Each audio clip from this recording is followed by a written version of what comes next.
Welcome to today's episode, coming from Shankari's Artist Sanctuary at Balian Beach, Indonesia. Currently, I'm doing a work exchange here, and in this episode I am sitting down with Shankari, the incredible creator behind this beautiful space. What makes this conversation even better is that I am also joined behind the camera by 6 of my amazing fellow volunteers. Now, we are not diving too deep into Shankari's personal journey from Australia to Bali, as she has shared that story on many podcasts already, which you can find linked in the description if you are curious and want to hear more on that. But today's conversation touches on how Shankari lives authentically and freely, what truly matters in life, and the solution creative expression may hold to the current mental health crisis. Thank you for joining us today, and I hope you enjoy the episode. Who is Shankari? Who are you? No category. There's no category really. I'm the single mother of 5 children. Now I have 15 grandchildren. But I've also built a number of businesses. Have a lot of cats. Often talkative. So who am I? I'm an outsider. I have never been in a club. Unless I made it. I come from a fairly, challenged post-war family. So I had to make my own reality. And I do believe that's true for everybody. You ultimately have to make your own reality. And the blessing is you're never born in a perfection environment. You're not born where everything's going to be sorted for you. You have to figure that out. And the joy is in the journey. That's really the strongest message. Joy is in the journey. My mother was a little agoraphobic. When I was very young, she was also pretty miserable. She wasn't very happy. And so I learned how to make myself happy. I learned how to look for creative ways to express myself very early, because there was no point in the rest. I went to church every week, many times, because I was in the choir, in the fellowship. I did everything because there was no other social life in 1950s Australia. So I learned all about Christianity and that kind of drama, and the missionaries would come and tell you've got to feed people in Africa. I clearly remember probably being 8 years old, and I was a rational child. I remember saying to this missionary, "So, are you telling us that if the people in Africa have never heard about Jesus, they're just going to go to hell?" And he said, "Yes." And I went, "Nah, God would never do that."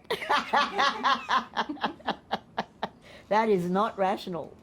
That's not even a little bit sensible. No, I don't believe that for a minute. And I just was there as an aspect of, this is part of the journey. I'm going to enjoy the singing. I think I spent many lives being a church official. I probably wrote some of the songs that I was singing. I think we've all had many interesting lives. And we're on a journey, and here we are, pretty much at the end of civilization as we know it. I reckon a good 100 years. Yeah. Who knows where you'll be in 100 years? We'll all be dead. Everything you own will belong to someone else. But the world as we know it will be gone. It will be AI and Trumpified and who knows what else. But certainly, what I observed, this is something I've observed recently. When I first came to Bali, when I first arrived on this land in 1989, and of course, nobody I knew thought it was a good idea. Never expect anybody you know to think your dream is a good idea. They won't understand. They don't have the vision. So when I first saw this land, I was on a bus coming back from Java, and I just was almost like I'd been woken up as we crossed the bridge. And as I looked out of the bus, along the river, I went, oh my God, I'm going to live there. That's where I want to live. I had no idea where I was. And at that time, there was no internet. I couldn't Google it. There was no Facebook. I couldn't ask anybody. We just drove on by and I thought, I don't think there's any white people out here. There's no signs of tourists anywhere for 65 kilometres till we got into the Denpasar area. At that time I was living in Seminyak. And really very, serendipitous. Within 1 week, the universe had arranged to bring me back here. Too long a story to tell you how. But really, perfect divine right order. When you're very clear and make yourself available, the universe steps up and provides the way. All of that nattering in your head that goes, oh, I can't, and what about, and if it does this and all that, failure. Like everybody else. That's why I never joined a club or believed the missionaries. I've been studying magic since I was 21. I understand ritual magic and how to manifest. I'm a manifestor. And as I was saying, when I came to this property in 1989, I lived here for 4 years with no electricity. And I would drive from here to Seminyak and back again every day, because that's where my office was. But I wanted to wake up in paradise. And then I would handle whatever came to me. But if you wake up in hell, you've got a much less chance of surviving. And so, during that time, no electricity. We had a generator for some of it. We went through the whole process. The evolution of technology occurred while I was here. And so at the beginning we had, videotapes, big fat videotapes on video players. And we'd watch one B-grade movie a night that we'd buy from downtown for $1. And then as it evolved, there was the Blu-ray, of course, and then the CDs. But it was all my choice. As long as I had some form of power, I could watch a movie. I could play my tape deck while I was working. I could listen to music. Now, you can't do any of that. You have to have the internet. And you have no independence. It seems like you've got a massive amount of resources. Theoretically you do. But in actual fact, one bump, one EMP pulse, and it's all gone. And there's no alternative. You haven't got a tape deck out the back that you're going to use later, or a CD player, or the CDs. None of that exists anymore. I think that's actually what happens at the end of civilization. They say there have been 7 civilizations on the planet, but there's hardly any evidence. I think it's because they become so technical, they end up with a chip in the wrist, and that's it. And when you die, that chip disappears, it gets corrupted and gone, and then they think, oh, that was a primitive culture. They didn't have anything, no technology. How did they move those rocks for the pyramid? They probably levitated them with sound. There's probably 1,000 ways they could have done it with their technology. Do you see what I'm saying? You understand? Well, I think we're heading to that now. I think we're well on our way. And so, luckily, I'm so old it won't matter for me. I've probably got 10 years, I reckon, at the most. A good more 10 years. And then, with any luck, I'll go off to another dimension and manifest another reality. How many people in this room are planning to have children? Great. Right, so there's 2. I'm calling you 1 because you're going to have them together, right? 1, 2, 3, 4, 5, 6, 7. We'll call you 2. So 3 out of 7 in this room are planning to have children. That's pretty much the planet. So within your lifetime, the population of the planet will at least halve. If you don't know, there are things in the atmosphere, in the air, in the water, and in many products called phthalates. Phthalates. If you've never heard of them, it's by design. You're not meant to ever hear of them. They're in hand sanitizers and makeup and floor cleaning equipment and everything, and they are hormone disrupting chemicals. And they've been in the marketplace since the 70s, and they are the reason why there are so many trans people.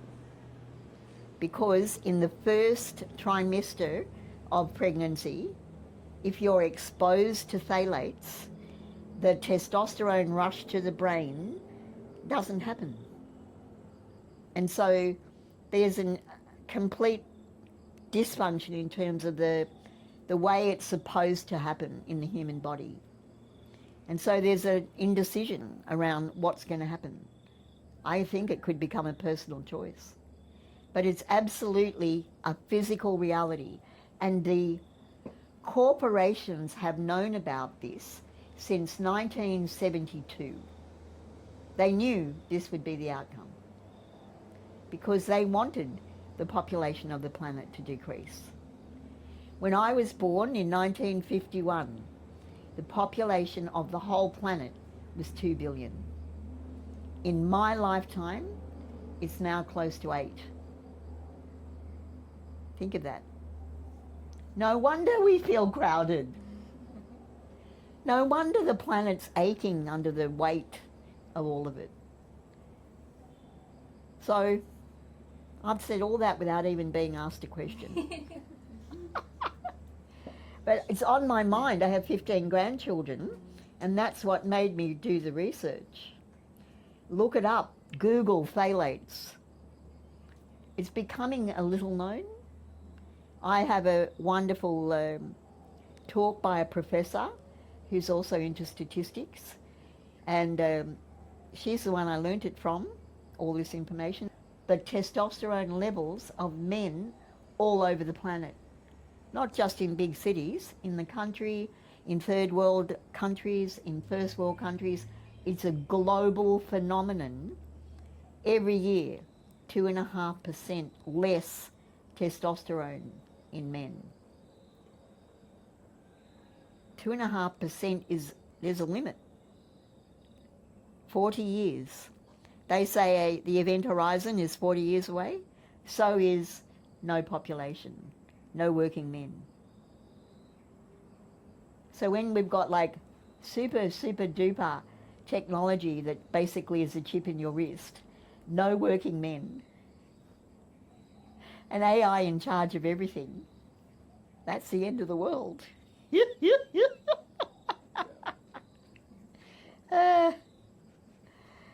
Oh dear. Anyway, I don't find it depressing because, you know, we're observing. We are all infinite, immortal beings of light having a human experience. This is one of them. And if you're sitting in this room today, then I know you already from some other life, some other time. Because there's no accidents. I'm here at the end of the universe. You have to have some kind of karmic pull to end up here. There's so many choices along the way, so many filters. That's what I feel. It's like a filtering. If somebody ends up staying in my room, you know for sure, those rooms over there, that the universe said, yeah, come on. Because I just never advertise. The general population is too big. I'd much rather just have whoever shows up. So what I'm wondering is how you contend with it in your mind. I know you said for yourself that you feel like you only have 10 years left, so it doesn't worry you too much. But then you mentioned your 15 grandkids and the world they're going to be in. Maybe for some people, the darkness that we do have to experience while we're here... There's no darkness unless you choose it. Okay. Everything's a choice. Every single thing is a choice. Your brain is a soup of chemicals. It's a biochemical soup. That's why you can take a drug that changes your brain, how you're feeling, how you're thinking. Because your brain is very soft, as I said before. It's very absorbent. And so if you're happy, you're producing all the brain biochemistry for joy. If you're in the garden, if you're doing what you love, you're hanging out with your animals, you're constantly creating joyful chemicals in the brain.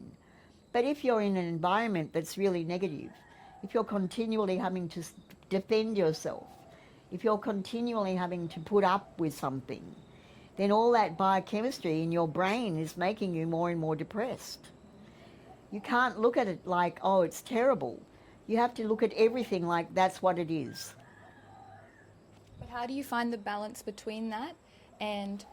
There's nothing you can do other than your square inch. And that's what I'm doing here. I'm often have people visit, they offer me a lot of money for my place so they can build a 5-star hotel here, and I just have to say no. My children swam in that river, my grandchildren swam in that river, and hopefully, if they ever have any, their grandchildren will swim in that river, because this is our home and our memories. It's not for sale. You know, I'm going to eat green leaves from the garden before I sell it, because there's no point. Money is no good if you don't have any joy. You know, money is the oil of the engine. It's not where you're going, and it's not the way you're getting there. It's just the gas you're buying. So where you are in your emotional body is the most important thing. I know that's difficult if you're a control freak. That's the trouble. We are given the idea we have control. But in actual fact, what do you really have control over? Only yourself. I have no control over my children. We only have control over ourselves. Your job, my job, is to make myself happy, to share that happiness, to be creative, to be positive, because we can't control anything except ourselves. But the really great thing is we are creating a vibrational field by our choices that attract to us what happens next. And so what happens next, if you're in a really great frame of mind, is a really great thing. And what happens next if you're depressed and worried because you can't control the world isn't so good. It's evidence. You're always manifesting evidence to make you right. So what do you want to be right about? That's your question every day.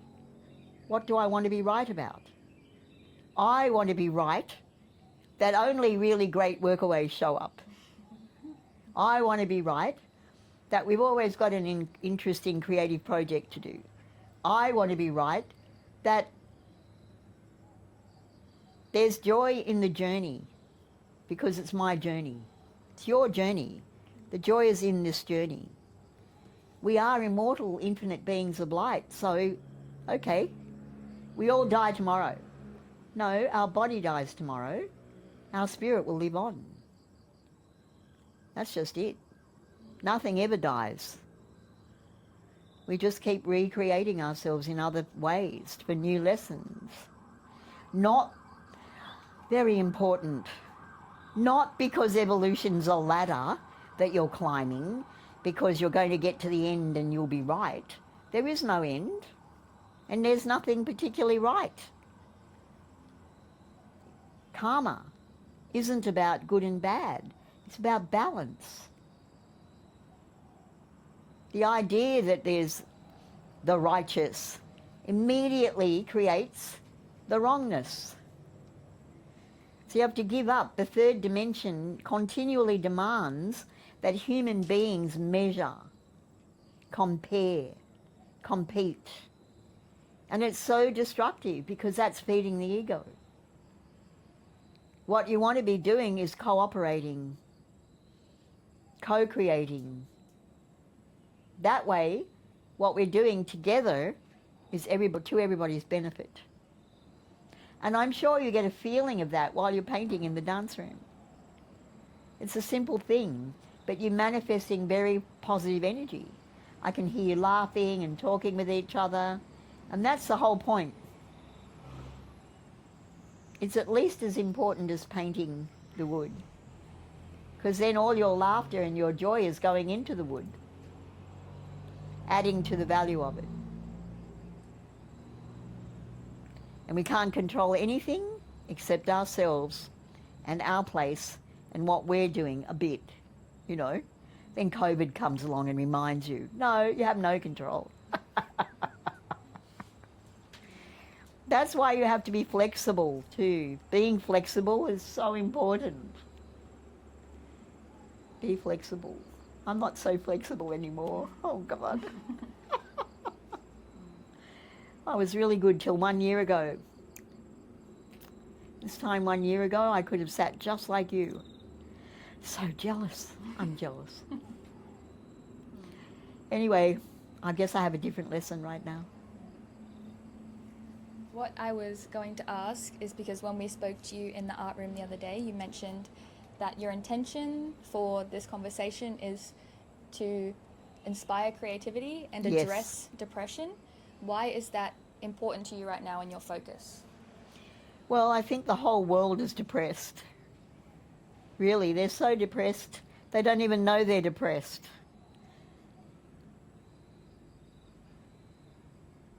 Creativity supports positive brain chemistry. Brain chemistry is the soup you live in. It's the emotional, it's what you're manifesting, that you're writing emotionally every day. When you're being creative, you are actively engaging in making yourself happy. When you're busy engaged in criticism, when you're busy engaged in, oh, I'm going to do the confrontation thing, or I'm going to make them understand, you're going to exhaust yourself for no good reason.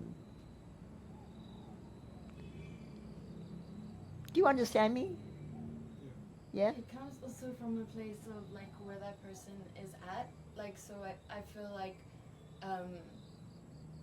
energetically, what you put out, you get back.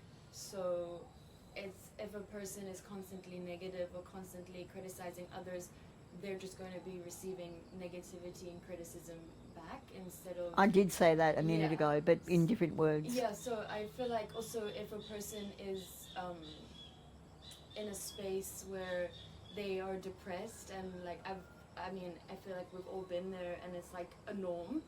It's kind of like that's what's accepted, what's normal, and it's like if you have this delusional state of everything will be okay because I believe it to be, then it's kind of like you're delusional, like be rational, and it's almost like looked down upon. Like I feel like where I come from as well, where I like tried to be almost not, it's made to be delusional, but like saying what you believe to be true will be true, like how you said what you believe to be right. So you create your own reality in every minute. Reality. So it's like if you I'm the single mother yeah. of 5 children to 4 men. 1 Australian, 2 Africans, an Indian and an Indonesian. I've never had a single person in my life say, oh, good job.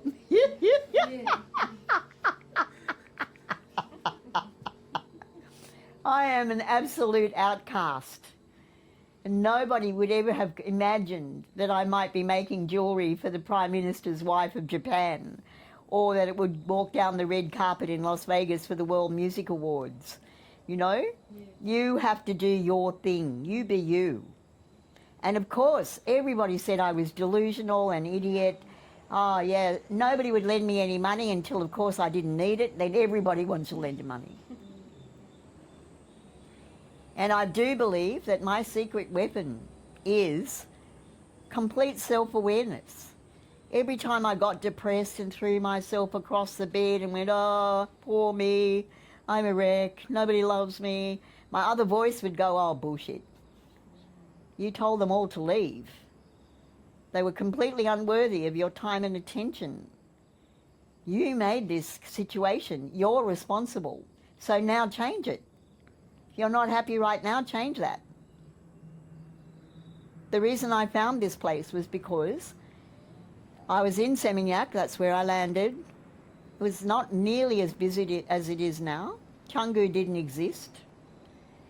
20 years ago, I went to my son's wedding in Canggu, and there was not another building, only his mother-in-law's house. Canggu was built in 20 years, the last 20. I wish I'd known. I would have bought some land down there. I could retire.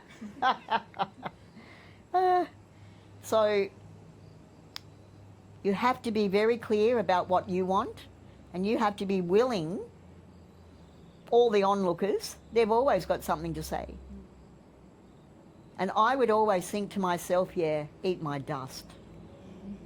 Eat my fucking dust. Because I am not interested in what you're saying, because it's not my reality. I don't live in that limited box that you call society that is so safe. It isn't. You're all dying of cancer. You're non-stop complaining. I have a lot of very wealthy friends in Australia, and I occasionally do talk to them because I let them vent. I hardly say a word. They just go on and on and on about what's wrong. Okay, good, yeah, okay, that's it. It's a service I do, really, because I think they'd kill themselves if they didn't have someone they could tell. I'm not joking.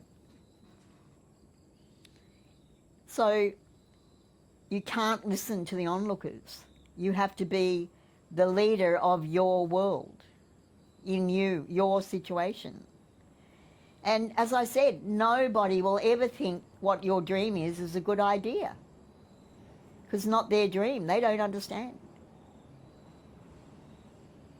And all the really great things on the planet, everything really brilliant, was created by somebody like me that stepped outside and said, yeah, well, I'm going to do this other thing because I want to do something new, something different, something unusual. So when I first came to Bali to do jewellery, all my friends said, oh, Bali, they make terrible jewellery. Why would you go there? So it's the only place on the planet that still does handmade stuff. Oh, yes, but they're all going to be thieves and liars and, you know, it's the third world. You'll get sick and die for sure. Yeah, well, maybe I will. But you know what? I'll be living in paradise. You guys can stay in the suburbs. Pay off your car and your house and live in that prison. Because I'm not interested in that. I'm more interested in living on the edge. I want to take every day as a new adventure in survival and celebration. You can't listen to other people. The majority are sheep. And they're just there to be shorn by the tax agents, and the civilization runs on that. But if you're in this room, you're probably not a sheep. You joined Worldpackers and you came to my place. Holy shit.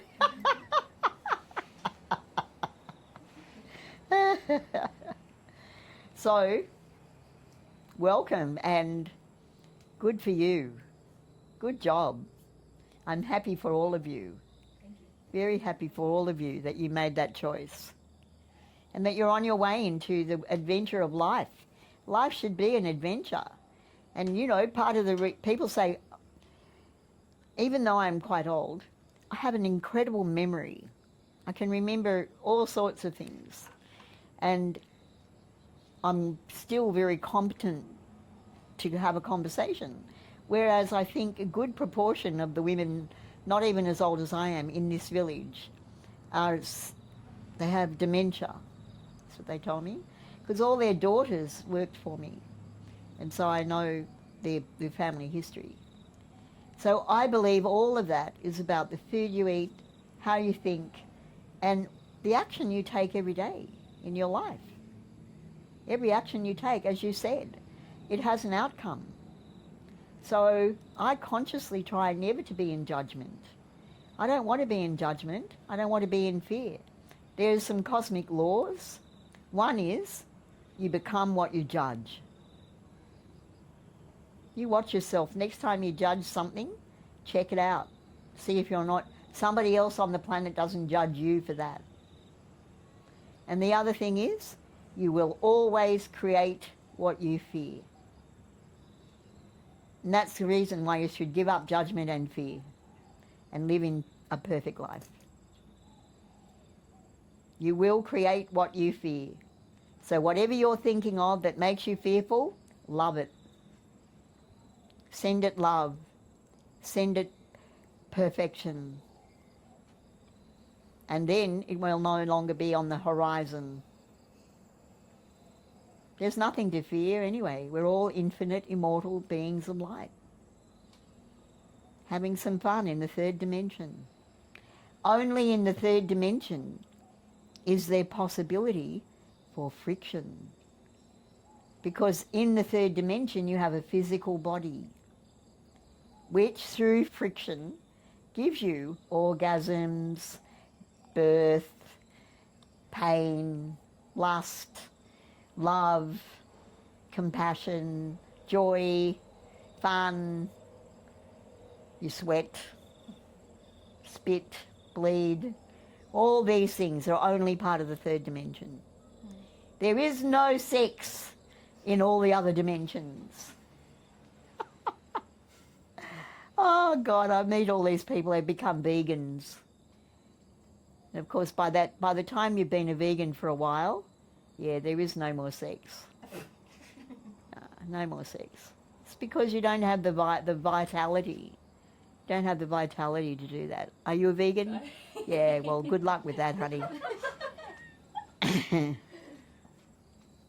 You know, we are omnivores. That means we can survive on anything. My teacher, I studied body alchemy for 35 years. My teacher said that you need sugar, water, oil and salt.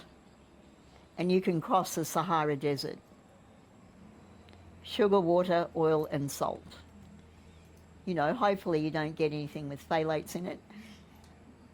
But when I used to travel for 22 years, I was never in one place longer than 8 weeks. Because that's what my job demanded and my visa requirements. Every 8 weeks I had to leave Bali, and by that time I'd done a new production and I had a new destination. So I would get off the plane, and I've always been extremely careful about what I eat, always, my whole life. I didn't grow up on hamburgers and pizza and change my mind at 25 and became a vegan. My mother was already a health freak. She grew all our vegetables. My father owned supermarkets. We were never allowed to eat out of them. So I would get off that plane in LA and I would get a caramel macchiato and hot chips from Burger King.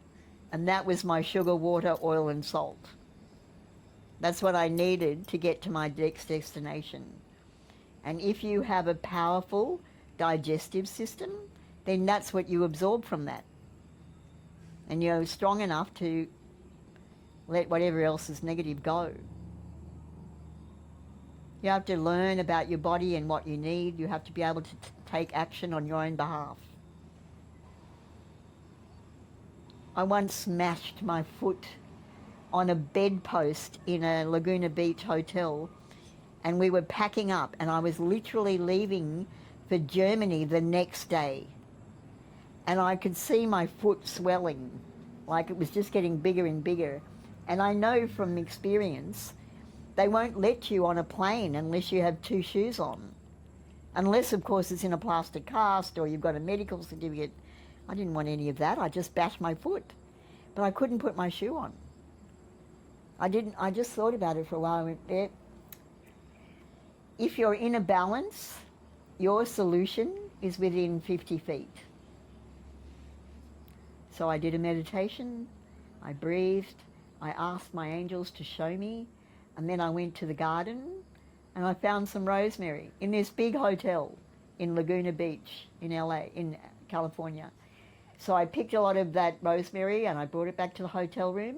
And then I went, there's got to be something else that goes with this. It can't be just that. And there was sachets of honey that they gave you with your tea, because very fancy 5-star hotel, you know. So that was it. I crushed the rosemary with the honey.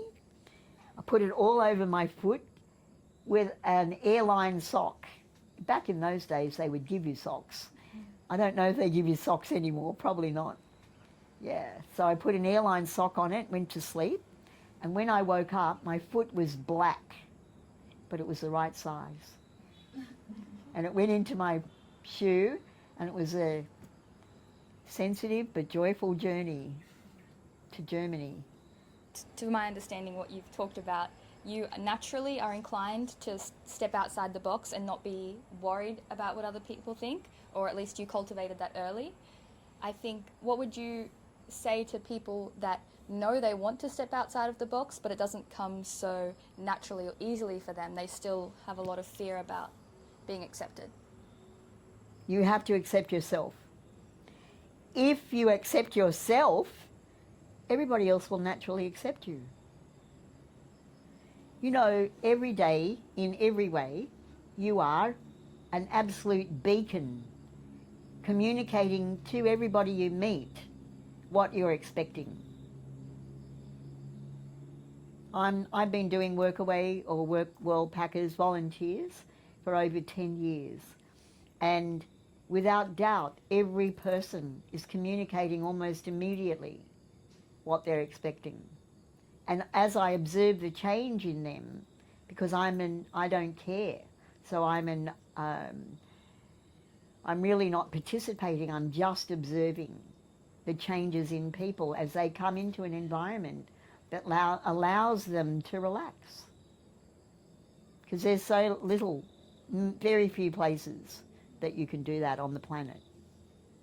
Or be creative, make a mess, get dirty, you know, meet some new people, become friends. You are telling everybody every day how to treat you by the way you treat yourself. Those people that are really afraid of being accepted don't accept themselves. I 100% accept myself. I'm now 75, toothless, grey-haired, having some trouble walking these days. I accept myself. I am happy to be this now, because that's what it is. For at least the first month when I first got sick, I was in a lot of self-judgment. I did yoga my whole life. I've eaten only healthy foods. Why would this happen to me? I'm supposed to be perfect. But after about a month I thought, yeah, so this is it. Deal with it. Nobody has to be perfect. You have to be perfectly you. You have to love yourself unconditionally. You have to be willing to say, yeah, this is who I am. I like the mountains, you like the ocean. We should just agree. You go to the mountain right now. Have a great time because I'm going to the beach. That's what happens in relationships when you self-manipulate for the approval of each other, and you eventually lose yourself, and you're continually doing things that other people want you to do and never making yourself happy. You end up very resentful and eventually spit the dummy. Sleep around. It's a kind of revenge.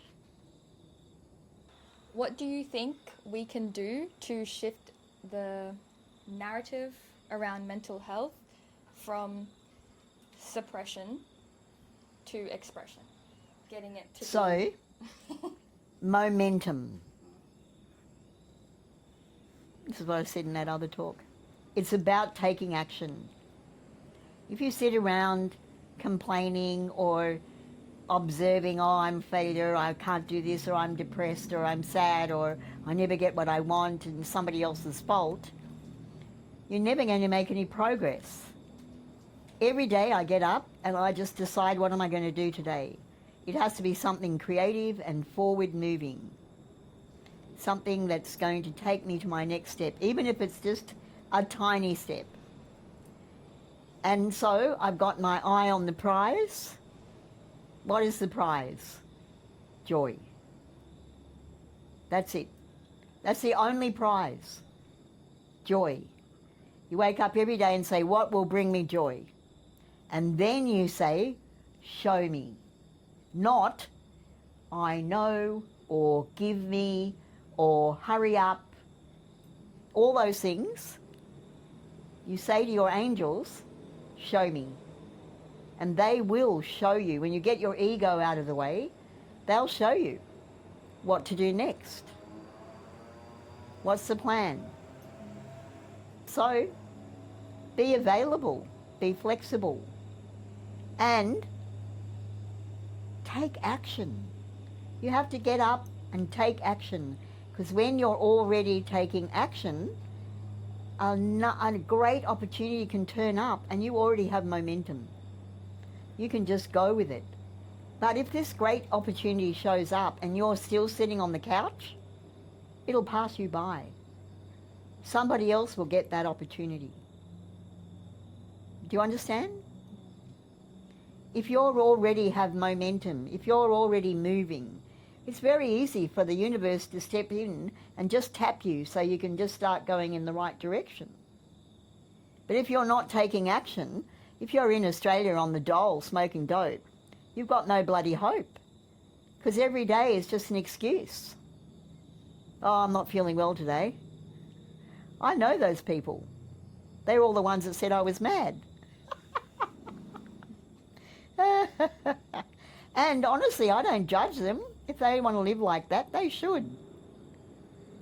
But if you want to live a joyful life full of adventure and creativity, you have to take action.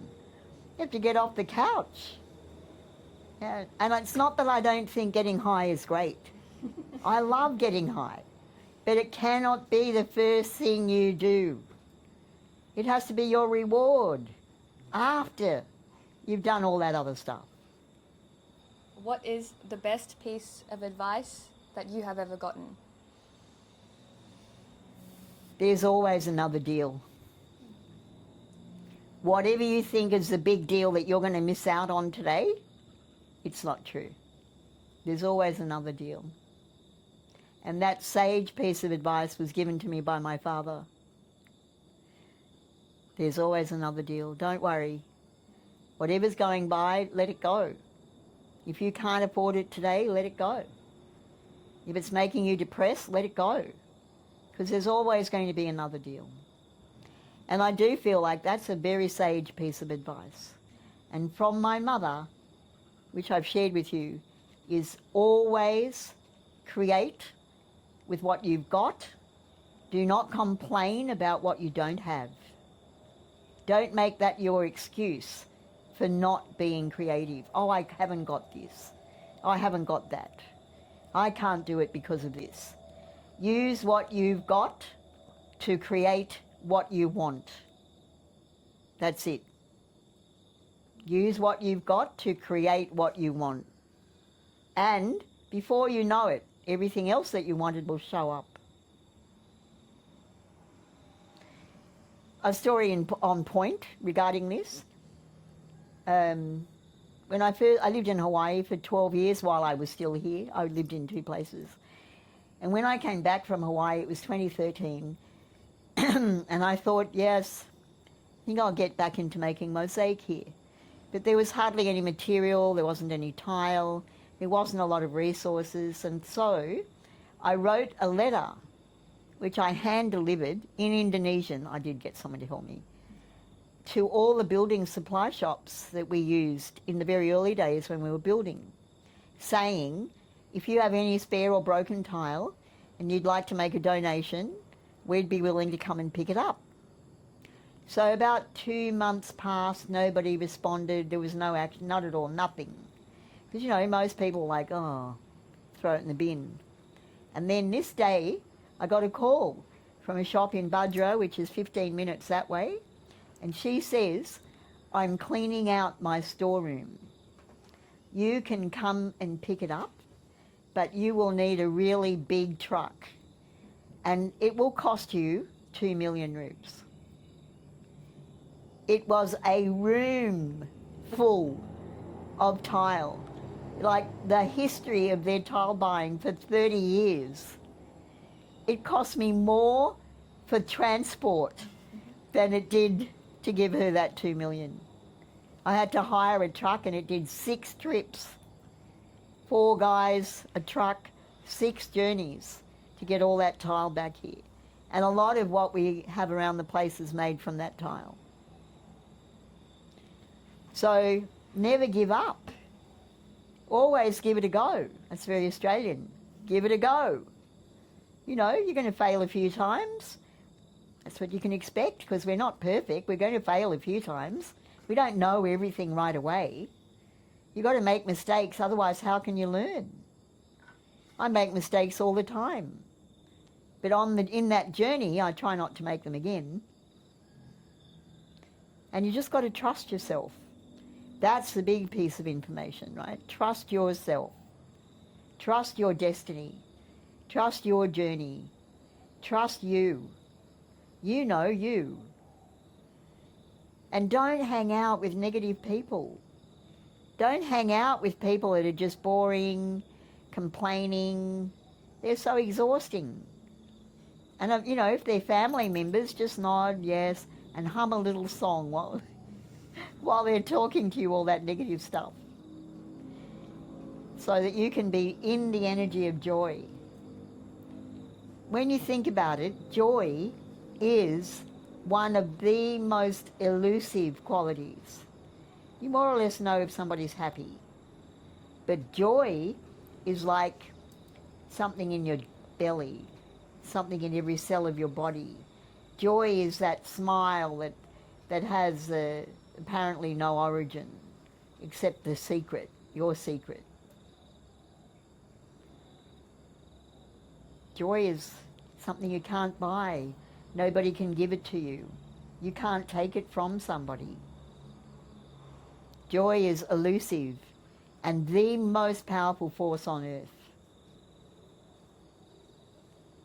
You know how the Baltic countries were set free from Russia when they all got together and sang? You know about that? You know about that? No? It was you probably weren't born, that's probably true. I think it was in 91, but Latvia, Lithuania, and one of the other Baltic countries, they just all decided they were so sick of Russia, they wanted to be free. And so what they did was they all got out of their house, held hands, and made a line that went from all through every country while they were singing. And that amount of joy and positive energy, they just had to be let go. They were set free, and they were. You should look that up. There are some fantastic stories out there. They're just not really easily available because they don't make money. It's like taking charcoal if you're sick. Not much point in that. Nobody makes any money. Got to take all these other drugs. Is there anything that we haven't talked about that you wanted to share, or Part 2. Part 2 in the light. Yes, one last thing. Don't take yourself too seriously. You've got to remember, it's all about being in joy, having fun. If you take yourself too seriously, it will be hard to be around you. You have to let go of all that seriousness. You know, I bump into Russians at the moment all the time that take themselves far too seriously, because they're all like rushing to get out of their previous and energetic environment. But definitely don't take yourself too seriously. The angels fly because they're light. You have to be light. Light. That means this light and not heavy. All that heavy energy, all that seriousness, you know, you got to respect me, I'm really important. All that stuff just kills the joy. I think that's about all I can say, really. And just remember, it's always about balance. You know, your karma, balance. And in terms of the world karma, is really only 5% of your personal experience.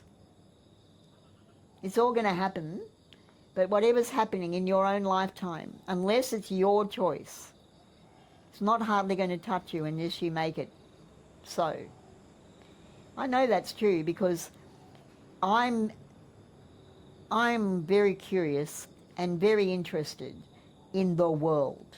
I've been to almost every country. So I really consciously follow what's occurring with Russia, with China, with America, in England, with BRICS. The whole thing is very interesting to me. I think it's a puzzle. But I do know from talking to many of my relatives and my friends, not one of them knows anything or cares. So it's my choice. I'm interested to observe and to watch it go down because even though I can have no influence, I can observe. So, you know, it's like it's only going to really impact you if you're participating. Do you guys have anything that's come up for you that you want to ask before we skedaddle? How did you get into meditation and being able to sit in that stillness? Because I came from a very, very difficult home. Because I knew that singing was one of the places where I could leave my body and go into the sound. I read the Bhagavad Gita when I was 18. That was because I was so sick of all that Christian stuff, and I'd read the Bible like 100 times. I think meditation is what you do when you let go. I know there's a million brands of meditation, but in actual fact, to meditate, you simply need to sit down and breathe. So the best breath to allow yourself to breathe, I'm going to teach it to you now, okay? And that is, take a moment and close your eyes and breathe out, because you always begin with an empty breath. Breathe in for a count of 9. Hold for a count of 9. Breathe out for a count of 9.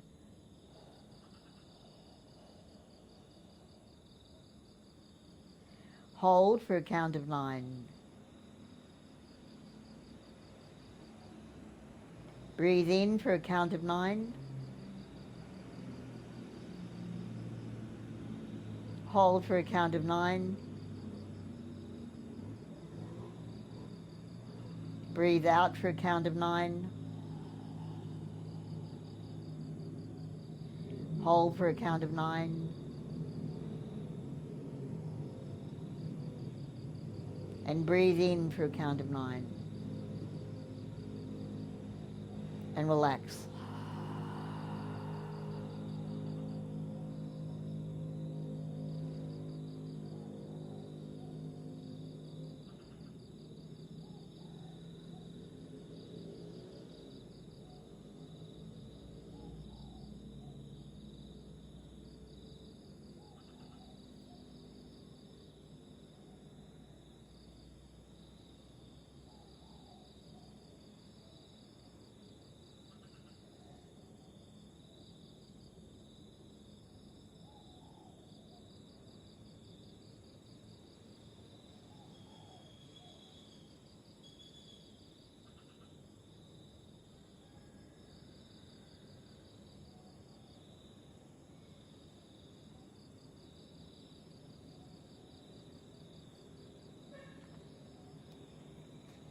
This is a prayer that I often say when I'm meditating. I am one with the spirit of all living things. There is nothing more beautiful than that which dwells within me. I am the God force beyond all life. I give abundantly as I receive abundantly. I am that.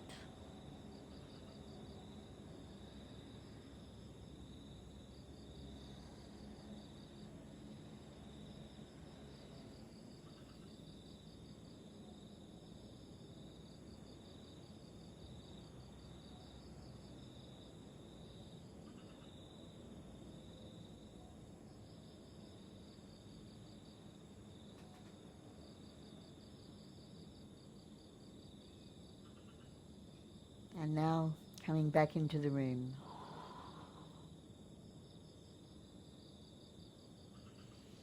So you can do that, except don't do it. That was just twice. We did that square twice. I didn't want to bore the audience. If you do that 12 times, that breath, that square breath, and then meditate, you won't come back for half an hour.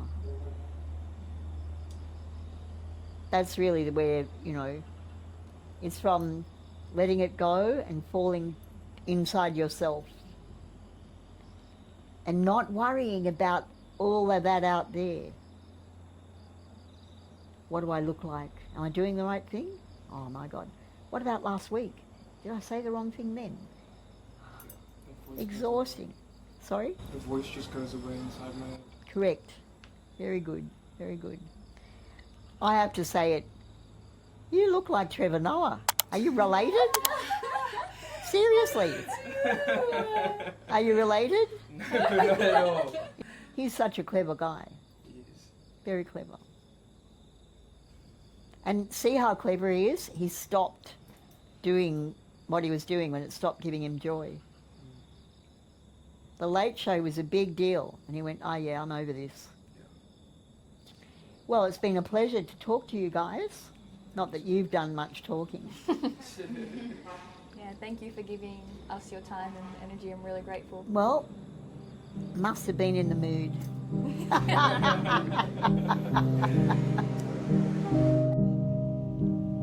I hope you enjoyed this conversation as much as I did.